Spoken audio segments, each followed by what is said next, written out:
Kobe, did you take it? What, did you take what, Barry? My cheese grater. Where's my goddamn cheese grater? What a weapon to have as a wrestler, guys. That's his Mr. Sacco. What's going on, guys? My name is Barry. This is Colby. And this is Who Watches This.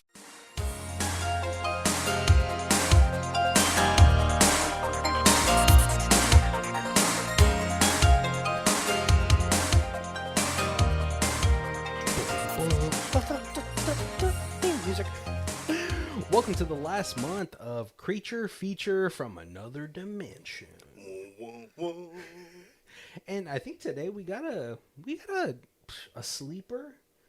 I feel like it is a huge sleeper, very like cosmic horror type of situation, and I am so appreciative of Tubi for holding these. Right? These sleeper hits. Yeah. Tubi, you should sponsor us. We talk about you enough. Oh, I know, but like now the Tubi train has caught on. If you've been on TikTok, there's like all these like smut movies that are on there. Have you seen those? Yeah. I think I showed you the one where like it was like the black couple where the guy was like, "Dick pays for this house." I was like, "Oh my god, what is this movie called? It's gold." And I feel like a lot of you listening right now are going to be like, well, if that's the bar you have for this movie you're setting up, it's a very low one. But no, I think this is like almost very Cronenberg-like. Yes, I could see that. Yeah, as far as like storytelling goes, obviously the practical effects are amazing for this. Yep. But let's introduce you to the movie by giving you a little ditty. Oh, I don't want to say that anymore. A little rhythmic tale. Movie trailer. Whatever.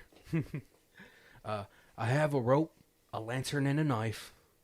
And this story is about a book taken by a PI. That almost rhymed in my head. Not many will realize the things that they fantasize might be true to the being that is more happy to be obliged. That is almost Shakespearean. And its payment will always come due in 2017's sci-fi creature feature from the Another Dimension movie, Residue. It's funny, not much residue happening in this as I would have thought there would have been. There's just a little tiny bit on the book. That's kind of the extent. Yeah, it's like when you've gone a couple rounds and it's almost just pumping air.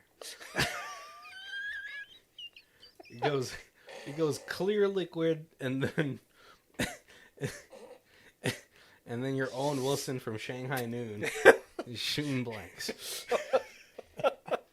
But yeah, this movie is something, I will say that. I think the person I recognize the most is actually one of the characters who played Fairwest. Was his name Fairweather, who I believe was the dad from Dawn of the Dead. He was Max Headroom. That's where I know him from, because I'm old. Max Head, where's that from? He was the computerized TV face. That was it. He started off in like Coke commercials, and then he got popular enough that he had like a series for a season. Okay, see, I do remember him from Dawn of the Dead. Oh, he was Moloch from Watchmen. He was Hercules. Wasn't he Trash Man from The Stand? Oh, okay. He was the one that actually caused the end of the world. Yeah, this guy is pretty. He's one of the most recognizable ones that I would say. Yeah, in this movie. And I haven't seen him in really anything in quite a while. But like 90s, he was big.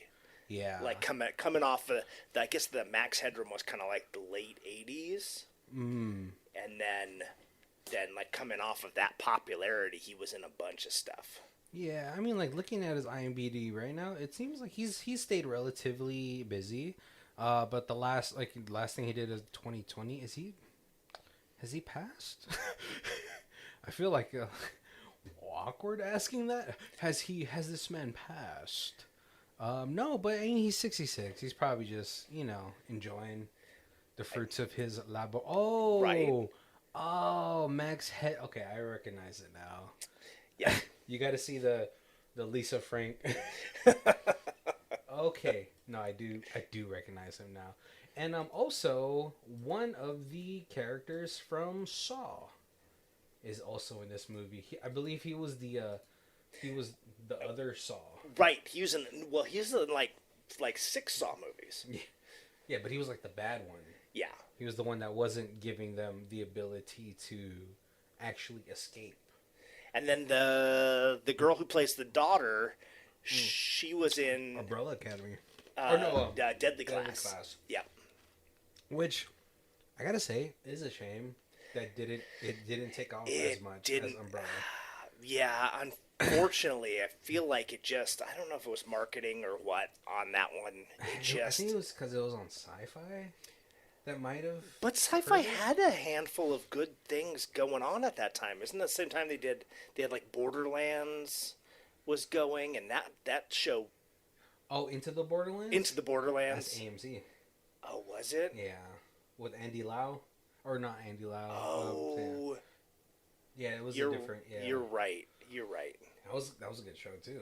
I really enjoyed that. Why was I thinking that was Sci-Fi Channel? It seems like a sci-fi thing. Yeah. But yeah, and so this movie is, I gotta say, it feels like it's gonna be difficult to talk about in a very linear fashion. Yes. Yeah. But I'm gonna try. I will try, and as Yoda said, I must succeed. Well, he said do or do not, but there's no try, but you know what I mean. Oh, and then also our main character has been in a handful of things as well, more smaller roles, but I kind of like them in this as a main character. Yeah. Yeah. So we open up with a guy doing a very Neil Patrick Harris Doctor Doom outfit situation. What was his name? No, that was something horrible sing along. Not Doctor Doom. Oh, Dr. Horrible's Doctor Horrible. sing along blog or something like that. So we open up him in his apartment, and he is cutting up a fleshy bit. Yes. Not a penis, but a fleshy bit. Yeah, it's got some like teeth. face, It's right? got an eye. It is gross. Yeah. It is gross. And now all of a sudden, a big New Jersey Italian comes. Kicks in the door. I mean, his name is Anthony. I'm right. shooting 80-20 right now. But he's like, "Hey, bro, what page are you on your book?" And he's like, "I've just turned to page 40." And Anthony is not looking happy. Right. He's like, "You've been on page 40 for 6 weeks." Yeah. And he's like, but the Dr. Horrible seems sort of discombobulated. He's like, right, yeah. "What? No, I just turned to page 40. Yeah. And he's like, "No." And as Anthony is closing these blinds, because, he's about to whack this guy. Right. There is like a dead girl in the window tapping it, little tappy taps. And you're like, what is going on? Anthony does not see this little girl. Right. But Dr. Horrible does. Yeah. And he's like, "You're not going to want to do that, Anthony. It doesn't like doesn't like violence." Right, yeah. Put your gun away. It doesn't like violence. And he's like, "Well, I'm a violent guy." And I was like, "Oh, that's a New Jersey guy if I ever seen one." Yep. But he pulls out his little 6-shooter and he points it at Dr. Horrible. But then a tentacle comes out of the closet, Yep. whips it around his ankles, and starts, GTLing all over this guy. Yep, drags him into the abyss. I feel like he's shooting, and I'm like, that's way more than 6 shots. And then he finally gets to like killing himself, and now it's gone. Now the shots are gone. And Dr. Horrible is like, "I told you, Anthony, it doesn't like violence." Yep. And he starts to read the book again, but then he gets up and he gets deep-throated by some hook from another dimension. Right, yeah.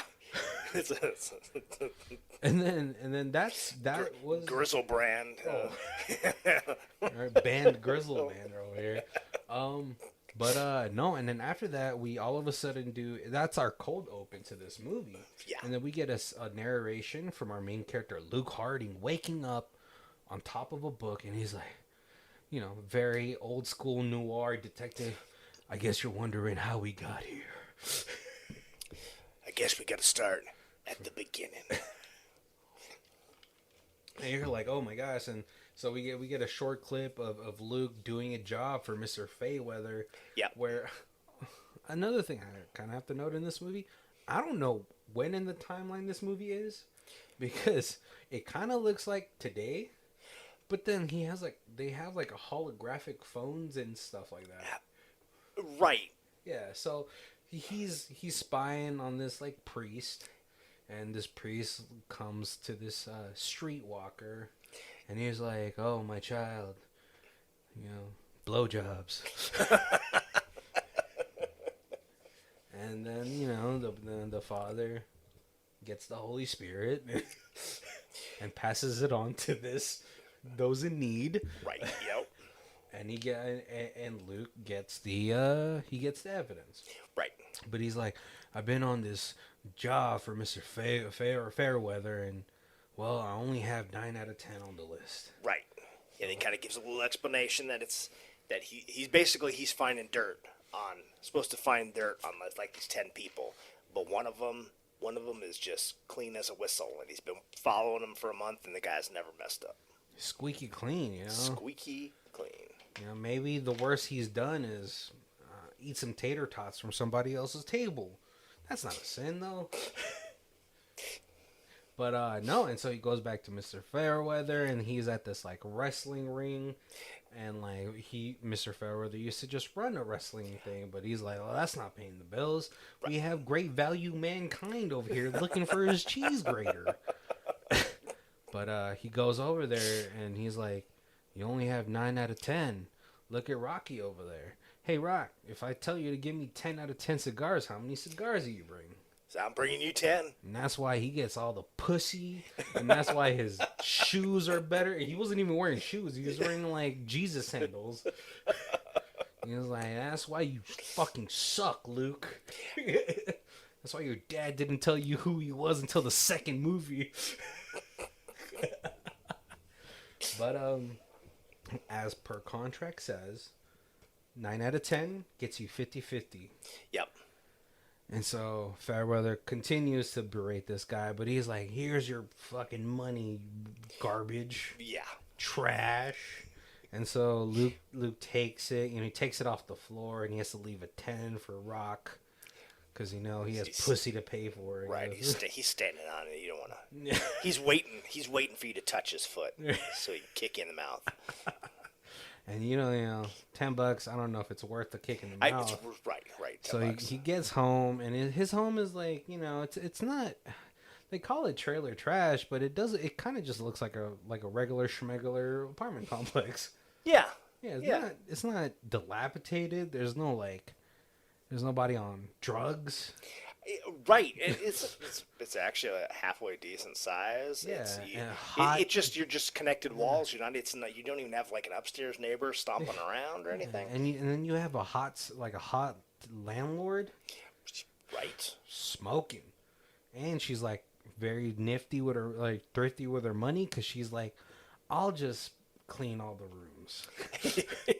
And obviously you have some nosy neighbors. One is like, he might be on the spectrum, because you'll see it if you watch the movie. Yeah. You have one nosy neighbor, who is actually pretty progressive for her age, because her husband is of a different race. Right. So, but she's definitely the Karen of the.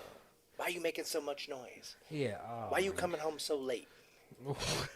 If a neighbor asked me that, it would not.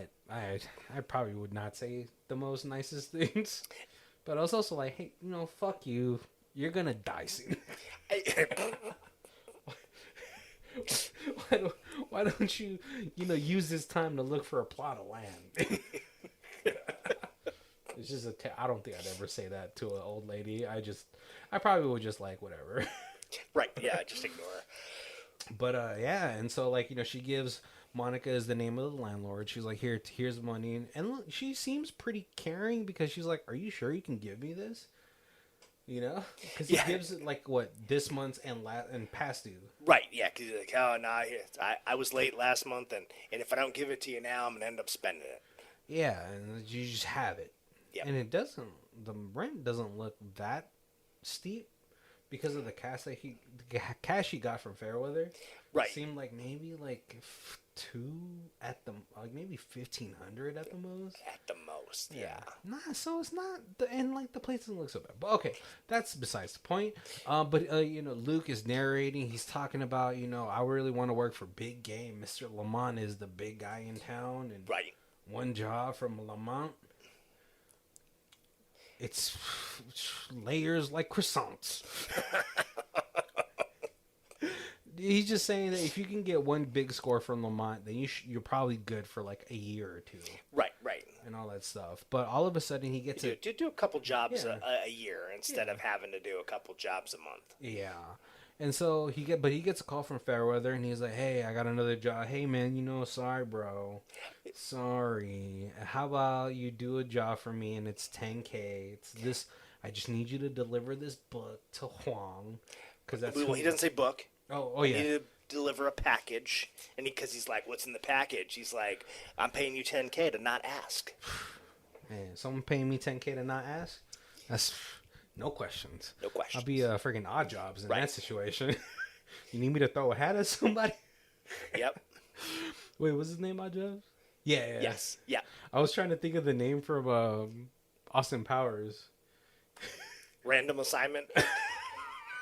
He's throwing shoes. Oh. Wow, you came off of that really quick off the top of your head. That's impressive. Man, they haven't made a comedy movie like that in a hot minute. But, no, and so, yeah, Luke was like, yeah, 10K? Sure. After that, though, he does get a call from his daughter. Yep. Who, we do find out because after the job, he goes to a strip club first, but then he talks about how his dad leaves him a message after he passed away for every year to just tell him how worthless he is. Yeah. Like, wow, what a kick in the balls. Yeah. I was like, if I was a lawyer, I'm like, I'd talk to the son and be like, hey, listen, I don't want to send you these. These are like, how about we'll split the money that he left me to send you these. Yeah. And I'll just delete them. Right. But, so we do learn that he has a daughter named Angelina, and they're kind of estranged because they got divorced. We do see a little like flashback of him leaving, but we don't really get a clarification on it until later on to the movie. Yeah, but she looks like she's maybe about 6 when he's leaving. So he ends up taking this job, but he gets escorted by Xerox. I don't know. I think his name is Xerox, and The Rock. Or no, Sean, who he had said earlier it was like we were friends for a long time, but then we became enemies, and then we became friends. I just don't know where we left off at. Yeah. But Sean seems sort of like, I'm tired of working for Mr. Fairweather. And so they get stranded somewhere in their car. And but because there's car pulls out in chasing front of them, and they kind of stop, and they're complaining about this car, and as they're just bitching about doing this job, the people get out of the car and they all got guns, and they're like basically heisting them. Yeah, and so we get a pretty decent long fight with Sean and Luke, and then this hitman comes out. Like feels like almost like an Agent Smith type of character because he's taking on this professional wrestler and this PI. They do get in a quite a bit of a squabble. One of the first times I think I've seen a sharpshooter be implemented in an actual fight. Mm-hmm. I was like, you know what? Beautiful execution. Yep. But then he gets stabbed, so I guess not that great. But then Sean and Agent Smith end up dying together. But then Sean's telling Luke, he's like, hey, well, take out my glasses. And he was like, all right. Wait, no, you put them on. Damn, I look pretty. Right, because they're mirror glasses. And Yeah. you put them on so I can see myself. He's like, let me see myself die. Oh. Because he wanted to die pretty. And I was like, oh, that's very gold dust. Yeah. But Luke ends up taking the package. Yeah. And, he opens it up. Well, sorry. So he didn't open it up. Yeah, he didn't get open up. He gets back, and then he calls Mr. Faraday, whatever. Fairweather, yeah. And he's like, hey, you were going to pay me $10K to take this package, but I didn't sign up to get shot at. So why don't you give me the $10K and I'll just bring the package back to you? Yeah, and Fairweather's like, yeah, that's fine. But then we don't know that another Agent Smith is over there holding him at gunpoint by Mr. Lamont. Yep. And this dude blows Mr. Fairweather away. And again, great practical effects. Right, yeah. Because he only has his jaw left. The bottom portion of it. Right. Tongue and bottom jaw, yeah. It's It's out there. It is, for practical, that's pretty impressive, yeah. Yeah, especially for the budget for this movie. I was like, applause. Yep. But then he gets a call from his daughter Angelina, and she's like, "Hey, you told me if I ever got in a bad way that I can lean on you." And he's like, "Yeah, no, that's fine. Yeah, come. It won't take me too long to clean up. So just come as fast as right. as fast as you can." So he goes over to Monica and he's like, "Hey, listen, like, I'm just wondering if I can get some service, some cleaning services done. I don't have cash on me, but I have this $90 bottle of alcohol that has about $50 left in it." I was like, "Damn, you should be She's a bartender." like, "You're knocking at my door and offering to have me clean your house for half a bottle of booze at 2:00 in the morning?" It was like 11. That's a more reasonable time. Right. But he was like, "No, I'm so tired of cleaning all day." And he's like, it's just, I'm sorry, my bad. And then she's like, "Well, why do you want me to clean?" He's like, just my daughter's coming. And she's like, and then she kind of leaps on this whole thing. She's like, "Oh, has she had a rough upbringing?" He's like, "Yeah." And he's like, "Wow, I can't believe you will come in here and get my pussy wet about you wanting to be a good father." That's basically like what you. She kind of just like, and then after like she's like, "Be ready, we'll clean." So they end up cleaning, and then after they end up cleaning, she's like, "Oh, are we about to do it?" Kind of reminds me of 22 Jump Street when like Jonah Hill and the yeah. But no, Luke kind of like, he doesn't rebuke her, but he's just like, "I don't think this is a good idea." Right. Yeah. And he's like, I think he's like, he quotes his grandpa or something. He's like, Grandpa used to say that it's better to piss somebody off for the night than piss them off for a lifetime or something. Right. Yeah. But no. So he opens. Well, I guess he did open the book earlier, but then I think he got zoned out of it after Angelina called him.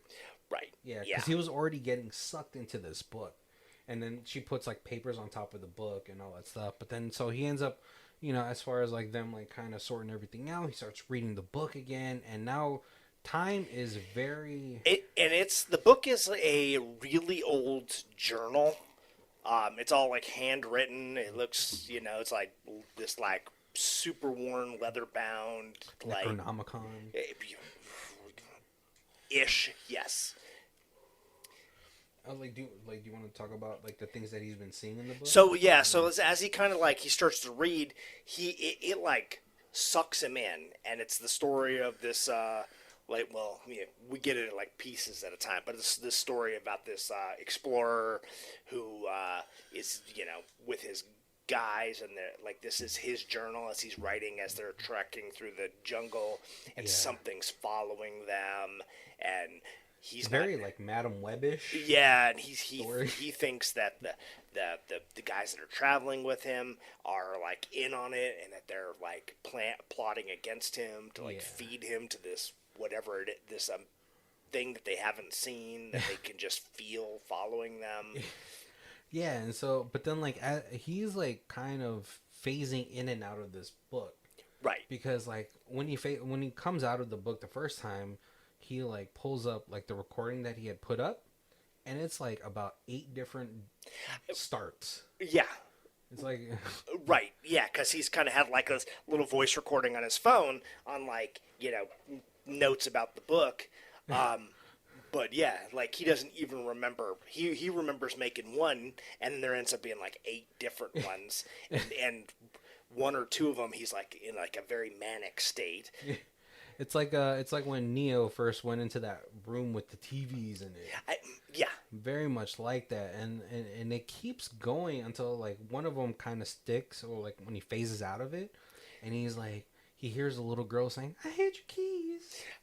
And he even plays back the recording and he hears it, and he was like, "Oh, what the hell?" And then like obviously like the little girl voice keeps like echoing through his apartment until he gets to his front door, and it's his daughter, and he looks like he's about to punch her too. Right. And he's like, "Oh, sorry." And it's funny because like later you find out that this daughter thinks her dad is an accountant. I'm gonna tell you right now, better living situation if he was. much. At least a townhouse. Yeah. But no, like it seems like he is like trying to be a decent like a safe haven for his like estranged daughter, because he's like, "Hey, listen, if you're here to pinch me, like I get it." Right. Yep. It's like all the good stuff's in a box. It's kind of behind the couch, hidden. I understand if you're just here to grab that and take off, but you can come and go as you like. Yep. This place, my wherever I'm at will always be a home for you if you need it. And no boys. Yeah, no boys. We got no, I don't have an extra room, but there's a couch that you can always sleep on, and got clean blankets. Yeah. And she's like, "No, like, thank you, I appreciate it," and so he kind of knocks out. Yeah. But then Monica calls him while he's knocked out, and there is something having a conversation with Monica. Right. Like, even as a viewer, we technically don't know if it is a conversation later happening and it's sort of just spliced in with him knocked out, or if it's something. Oh, or there's multiple dimensions, and we're watching one dimension, and these dimensions are like merging. Or it is jarring how this story is being told. But no, and so like he wakes up and like he gets a video message from his dad again. He's like, "Who's this whore?" And it's like his daughter, and he freaks out. He goes looking for his daughter. And because he's like, "Who's this whore?" And then it's like a picture of like a video of the living room. Yeah, of her on the couch. Yeah. And so he grabs his gun, and he's like, "Oh shit!" She's just like brushing her teeth, and he hides it like in a. Well, see, I was like, I don't know if he got from because he like puts it into a cereal box and then wraps it in a trash bag, and then like she's like walking out, and he's just like she's like, "Oh, so the trash, I'll take it," and he's like, "Sure," and he gives to her. So I didn't know at that point if he was like had gotten from the book yet that it didn't like violence, and it was like, let's just get rid of the gun. Maybe, right? We never got. This movie doesn't explain anything to you. No, it just hopes that you're smart enough to like either cover up the plot holes, or like you like H.P. Lovecraft. That's why you're watching this. Right, yeah. But it's also funny. Our movie's here to drive you mad. Yeah, basically, right? It almost feels like a fever dream as you're watching it, right. Which I kind of appreciate. But he's also trying to be a dad. He's like, "Whoa, you're just wearing a bra." She's like, "No, it's..." Right, it's just a little short shirt. It's got a built-in bra. And he's like, "Well, you're wearing a jacket. Why don't you zip that up?" And so it looks like it's a real shirt. Well, like, he's like, "Can you zip it up so at least like you can pretend that you're gonna keep it zipped up?" Which is like a fair thing, because he's even though even though he hasn't been like the primary parent in her life, right? He's also kind of like, it's like give and take, sort of. He's like, "Hey, can you at least make it look like you're gonna go out decent?" Yeah, I'll pretend to be a good dad if you pretend to be a good kid, kind of thing. You know, but it's like it's also kind of sweet. It you is. know? It's heartwarming. Yeah, It's like endearing. yeah, because he's like, I know the moment you get out of here, you'll unzip it, but for my peace of mind, can you just zip it right out? Yep. But she's like, hey, I'm gonna meet a friend that I met on the bus. She's gonna help me with some resumes. This is also where we do find out that she's like, I thought you were an accountant. He's like, no, I'm in like security and investigation. So he's like, you're a PI? That's badass. It's like, it's not all that. Yeah. So she ends up leaving, and he ends up delving back into the book, and again gets lost. Oh, meanwhile, sorry, I did forget to say, Saw and Boston come. They try to get the book, but they're like, "Oh snap! You're already on page 18. It's only been a day." Well, keep at it, soldier. Right. And when they say that, then their boss, who was Lamont. Cancer Man from X-Files. Oh, see, damn! I was like, it was driving me up the wall. Yeah. So once they're like, he's on page 18. They're like, oh well, just let him keep the book, and you just observe him, and then once he's done with the book, we'll take it back. Yeah, they end up killing the guy next door who I feel like is on the spectrum. Yeah. Which is unfortunate.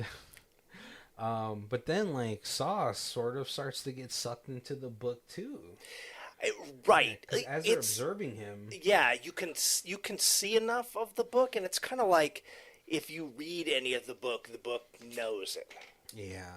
And it wants you to be part of its story, I guess. Yeah, did he end up touching it with his hands? Because like there was like I remember there was a piece of dialogue he was like, well, don't touch that without gloves. And I think he did end up touching it with his hands by accident. And that's why he kind of got infected. Yeah. And so they're next door watching him do all this stuff. We get a clip of him getting like, I don't know, 12 glasses of water. And he's like, damn, I'm so thirsty. And then he gets up and he leaves and he comes back and he's like, oh. And he like looks and there's like 12 glasses of water on his desk that are all full. But then he also gets a call from Mr. Fairweather during that whole thing. Right. And Fairweather is something is talking to him. Yeah, he's having a full-on conversation, and then they show Mr. Fairweather, and he's still in his office with only half a head. Yeah, it is great. It's almost like Tales of the Crypt, or Tales of the Crypt. Crypt. Why am I? Oh, crap. Crap Friday. That's a dessert, Barry. You're right. It's a very thin pancake. That's a poor excuse of a pancake. Right. That's the show on LA Home and Garden Channel. Tales of the Crypt. Yeah. But no, obviously Saw is starting to lose his mind too, because as they're watching him, like he's like telling Bot like, there's like a super jumbled trying to tell this story, but like after a while, like, you know, his daughter is back at the house with her friend Angie, right, and they're very comfortable. And he's like, oh, okay, I guess I'll leave you guys to it. I'm sorry for bothering you. And she's like, Angelina's like, hey, Dad, you know, she's actually more than a friend. Yeah. And he's like, oh, hold on, we gotta talk. And Angie looks very uncomfortable because I feel like, you know, she probably already knows where this conversation is gonna go. Right. But again, kind of a good guy, because he's like, hey, listen, my daughter's sexuality doesn't, it means nothing to me, but it's still, I'll treat you, since you're her significant other, I'm gonna just treat you like it's the first time I meet a boyfriend, and be like, you keep your hands to yourself, get out of here by 11:30. Yep. You know, and Angie, she like kind of smiles about it because she finds it's very cute, because she's like, hey, you know, obviously Angelina is like very, I don't believe that girl's name is Angie. It can't be Angie and Angelina. But Julie. But you know, she tells Angelina like, hey, like, listen, your dad just wants the best for you, and it's actually really adorable that he did that, you know, and probably like I wouldn't say one of the first times that she's felt like it wasn't like a huge deal about their sexuality. Right, and we don't really get like what her age is, if she's like probably like in her like low 20s or something. Yeah, see, I was like, and then I was like, is she just 18? Maybe she just graduated and then was trying to get away from mom Because of this whole situation. And Yeah, because like the girl, I can't. It's or hard she to went to college and then she's like, college isn't my thing. I'm dropping out. But can't go back home to mom because Yeah, it's hard to tell for me for white people, because like, like white girls, like they always look 25 to me, and then after they look, older. Meanwhile, Asian girl, you're like, she's 16 until she's like 35. Right. Yeah. But no, it's a super sweet moment. But no, we get back. What's it called? Luke does end up having a date because of the call that they had. Right. And it is so so indistinguishable when this happens. Right. And it's almost like he kind of comes to from reading the book and the date's like midway through. Yeah. And he's kind of like wakes up to like halfway in a conversation and doesn't really know where he's at. Well, he knows where he's at, but like what's happening. And it's funny too because Boston and Saw are watching this and they're like, he's a great listener. But it's like sort of towards the end of the date, and Monica it seems like Monica just divulged some very personal information, but then she also kind of like abstains herself from sort of progressing this date into, sexy time. Right. Because she's like, oh, I was just emotionally vulnerable. And this is getting a little too real. Yeah. This guy's kind of nice. He's like trying to be a good dad. And I don't want to hurt him. Yeah. Yep. So she ends up kind of dipping. What's it called? Angelina comes back talking to her dad. He's obviously again out of it. Right. Because of the book. Because he's delving deeper into the book. But then she is like, hey, listen, like, when parents warn their kids to stay away from another kid, well, I was the kid that parents would warn their kids about.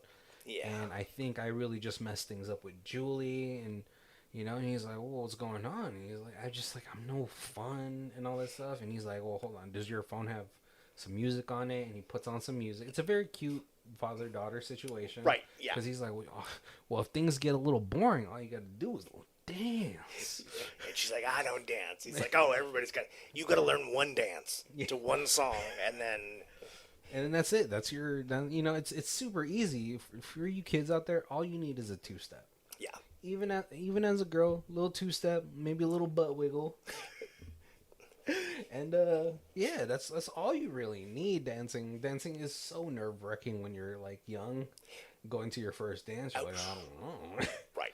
Yeah, and as a uncle now, I'm at uncle age. I'm trying to be that cool, smooth uncle. It's like, hey, listen, young cat. Yeah, it was kind of interesting. Like growing up, my dad played in a band when he was young. Yeah. And so, like, he seemed musical, but he only, it was, jazz, and that was it. And that's, oh, my goodness. I don't, jazz is not my thing at all. I love jazz. And then my mom my mom and my uncle, they're tone deaf, so they basically just don't listen to music. They're just, music's just annoying because, you just don't get it. Yeah, so my mom actually, when it was, high school, I started listening to rap. And she was like, hey, this is music I could get into because it's words and it's beat. And those two things I'm totally cool with. Patterns. It's just tones and melodies that, I can't hear the difference, so it's just annoying. It's an annoying sound. That's so hilarious. my grandma actually taught me how to, do the two-step and how to do the box trot or whatever. Yeah, a little waltz. Yeah, it's not like it's a little old 70-year-old lady teaching me how to dance in high school. I'm telling you right now, your grandma, she was probably on that moonshine too. She had all the connects for the moonshine back in the day. Grandma knew how to boogie.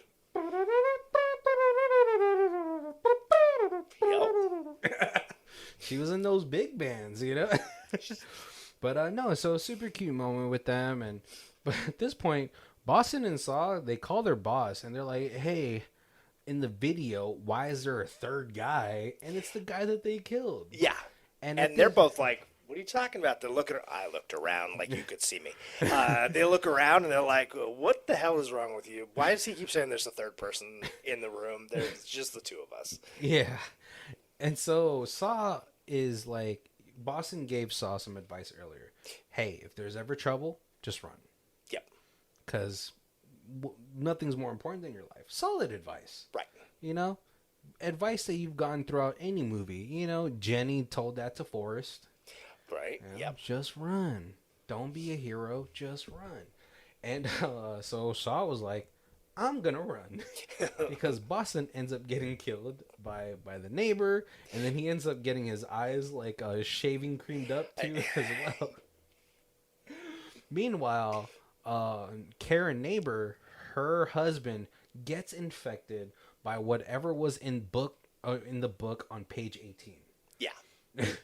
Because we do learn that at the beginning of the movie, page 18 is when that thing came out. Yes. It's like a mouthy slug monster, but then gets much bigger. Yeah, it's like Jabba the Hutt's uglier cousin. Yeah. Yeah. It's almost like Jumanji, like where like it's like as you're playing the game, things are happening, and you have to like hurry to finish the game, and then those things disappear. Yeah, and so that's sort of the end of that whole situation with Boston and the Saw. But before that, so the morning before that all happened. Again, Luke's super into the book, gets pulled out of it by his daughter. And he tells his daughter, he like holds her by this, like, don't read the book. Right. And she's like, stop telling me that every 20 minutes. Yeah, you've told me that like 11 times today. But as he goes out of the room, she's been reading the book. Well, yeah, you tell a kid not to do something that many times, they're going to be like, why can't I do it? Especially at 18, still kind of rebelling. Well, she's grown up in a hard, probably a hard life thing. Yep. And, a little part of her is still wanting to, like, be rebellious and be a kid and all that stuff. So she reads the book and she's like, whoa, that was crazy. But she's like, Dad, look at my dress. And it's like a really nice little sundress. Right. And all that stuff. And he's like, wow, you look beautiful, And so, like, she goes out to go dancing with Julie. Julie brings some flowers. She brings some chocolates. But all those chocolates are eyeballs. And super funny that we get to see them eat the eyeballs. Yeah, and interestingly, it's like enough weird things have happened that he knows they're eyeballs. But he's like, They don't know their eyeballs. I'm just going to say thank you. Yeah. And then they're like, would you like a chocolate? And they're like, sure. And they both take them, eat them, and Yeah. Meanwhile, Karen neighbor, and so the husband gets infected, and it all of a sudden turns into her uncle. Yep. And she murks the husband. Oh yeah. And so when Julie is coming home, she's coming home. Angelina and Julie, they're getting dropped off. They do have a kiss in front of Karen neighbor's house. But on the thing it says, help me, because Karen neighbor has taken hostage of Monica to clean up the dead body. Yeah. And so Julie drops off Angelina at the door. And then as she starts to walk back, she sees the sign and she goes in there. And she's like, because the door's open. Yeah. And so she's like, is everybody okay? Karen's like, welcome to my tea party. And so, she gets trapped by that. Angelina comes into the house, but she's like looking for her dad. But then she hears all this scuffling, and the dad has become a demon. Yep. Daemon. Wishmaster looking. Oh, yes. Very much. Yep. And so she freaks out. She runs. Like, this whole time, Luke has been getting this little girl with her eyes looking all bugged out. And she's like, I hid your keys. I hid your keys. Yep. And he's like, what the hell are you talking about? And at this point, he's like, where's my keys? And he holds Angelina face like, you're my biggest mistake. Yep. Oh, jeez, That's rough. This girl's probably been hearing that her whole life. And from the one person that she was hoping not to hear it from, she hears it. Right, yo. You know, because she's like, you don't know if it's her dad, but then he's wearing the dad's clothes. So. Yeah. But it's also like, you're also a demon, so I don't know if you're my dad. Right. But she goes to hide in his room, and inside of the closet that she decides to hide in is the thing from page 18. Which, fortunately, does not eat her. Maybe she didn't get to page 18. No, maybe. Right? But then, what's it called? At this point, the story kind of gets jumbled up for me, but Luke sort of figures something out. Like, he starts to talk to the demon girl or something. And the demon girl starts to talk to him, and they go through this whole, like, I hid your keys. And Right, because she starts off, well, because there's like the demon, when the demon is talking to the daughter, he's like, you're my biggest mistake. And then when the girl monster's talking to the dad, she's like, you're not even my real dad. Yeah. And then so we do find out in a flashback that the little girl hid the keys because she was like, it was just a prank. But more so, like, it's more of like a little kid, like, not wanting her dad to go. Right. Because, you know, that's sort of like, little kids are smart. Especially in that environment, little kids are a little bit more smart. You got to give them some credit. But then, like, the dad is like, no, I left because I saw, like, letters, love letters from prison. And it made me figure out that you're actually not my daughter, unfortunately. Yeah. But I didn't want to say that to myself. I didn't want to admit to myself that you're not my daughter because he probably raised her from, like, what, maybe as a baby till 6? Right, yeah. And he's probably like, I look at you as my daughter. And so the two of them sort of have, like, this reconciliation, but they're also looking at each other as, like, their demon forms. Yeah. And he kind of goes back and forth within, like, the actual vision of the book, and he's like, I think this is where they went wrong because the guy from the expedition ends up killing his party. They end up reconciling everything that they've sort of been putting off to the side. Yeah. And then they kind of snap out of it. Yeah, so it's not like the book leaves you with this, like, life or death dilemma, and you have to, like, choose, like, your path, and they chose to reconcile where the original journalist chose to kill his party. Yeah. And then they kind of snap out of it, and Mr. Lamont is in their house, and they're like, holy shit, there's a dead guy in my house. But Mr. Lamont is like, congratulations, you two have just made history. Yeah. And, well, I guess because 2 people finished it, instead of splitting it because you guys both were able to finish the book, I'll just double it. Right. Kind of a thin envelope, though, I gotta say. I was like, where's a briefcase? I feel like that should be a briefcase situation. But maybe it's like 20 grand.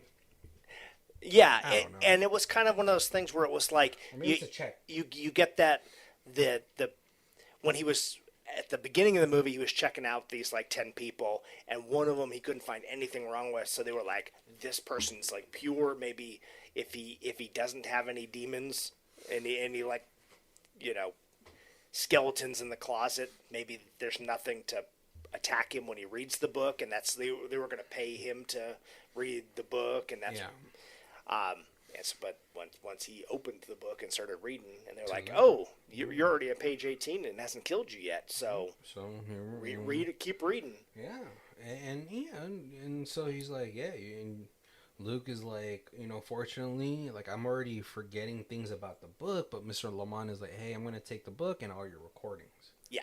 And the guy who picks up the book, very, very lackadaisy about it because he just gets a handkerchief. I'm like, bro, get a glove. You don't want one of those pages accidentally grazing your index finger. Right.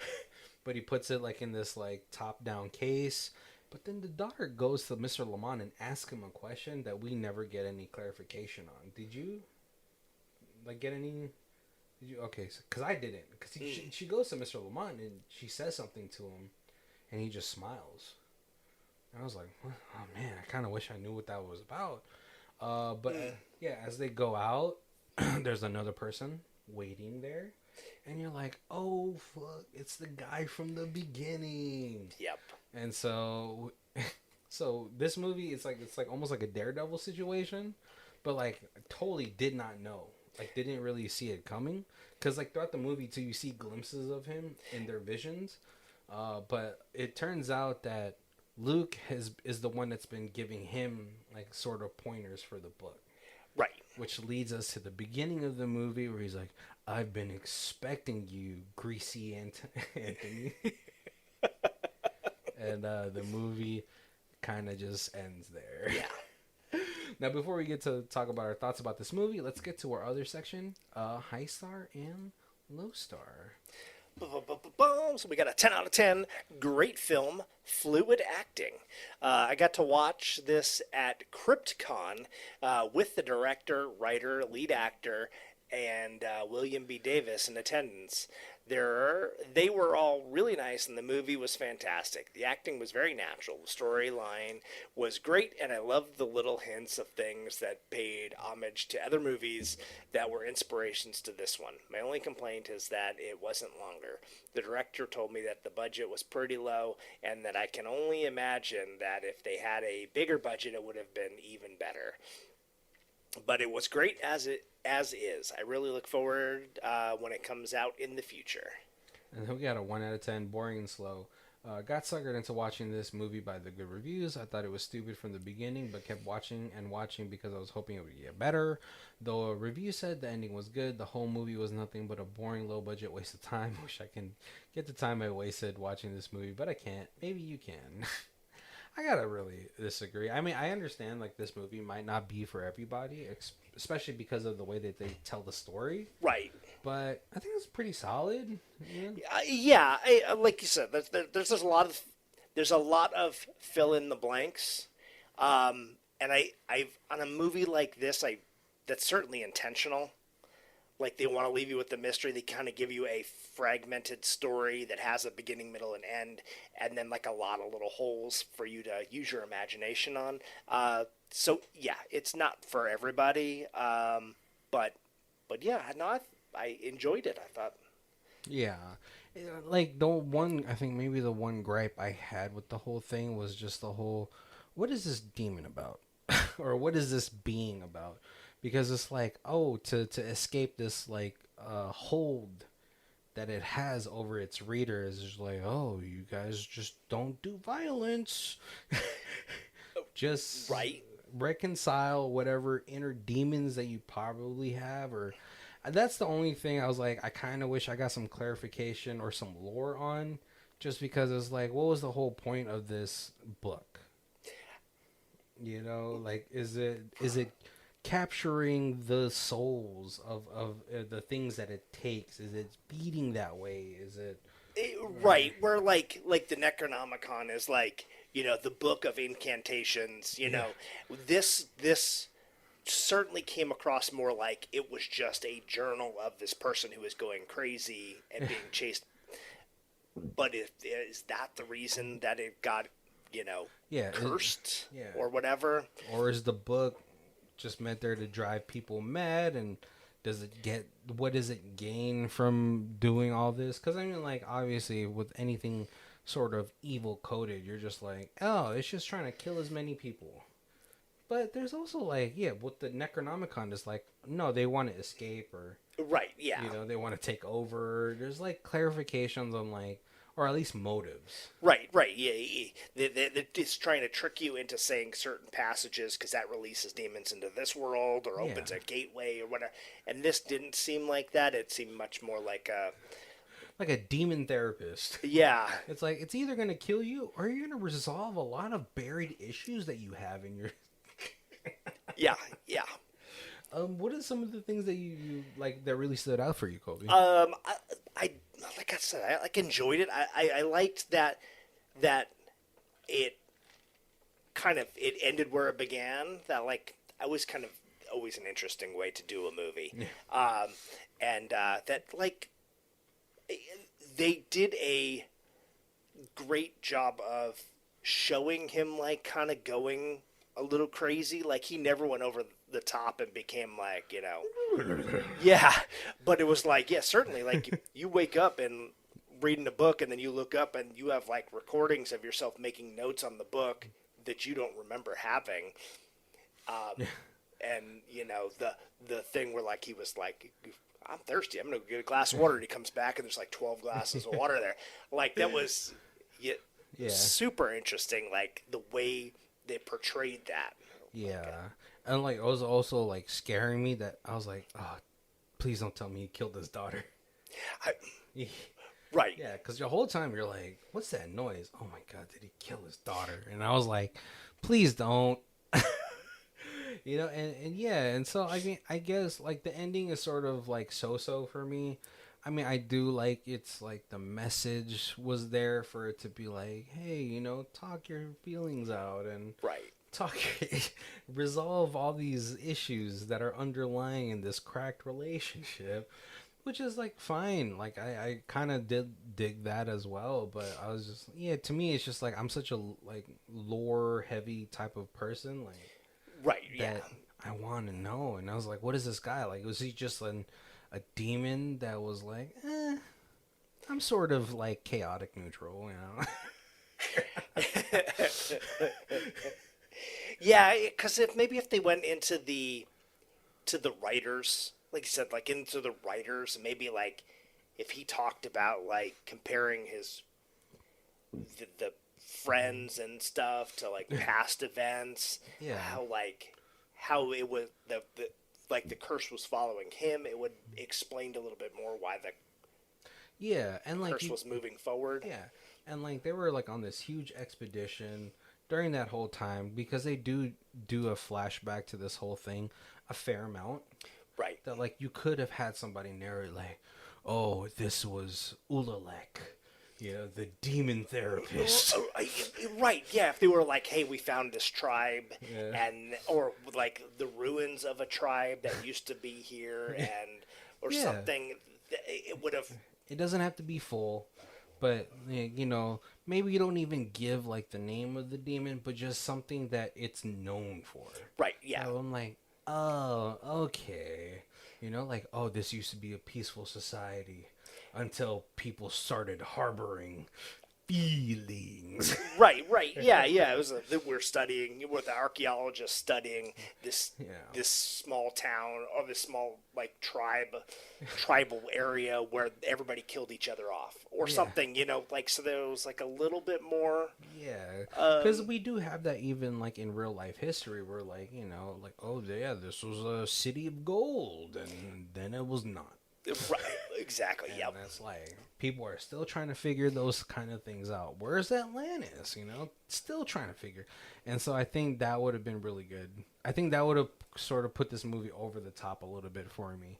But we're coming up to our hour, so thank you guys for joining us. Make sure to check all of our other months down below. We have live anime adaptations. We have video game months. We have so like, this movie kind of, it started off, and I was like, this is just like John dies at the end.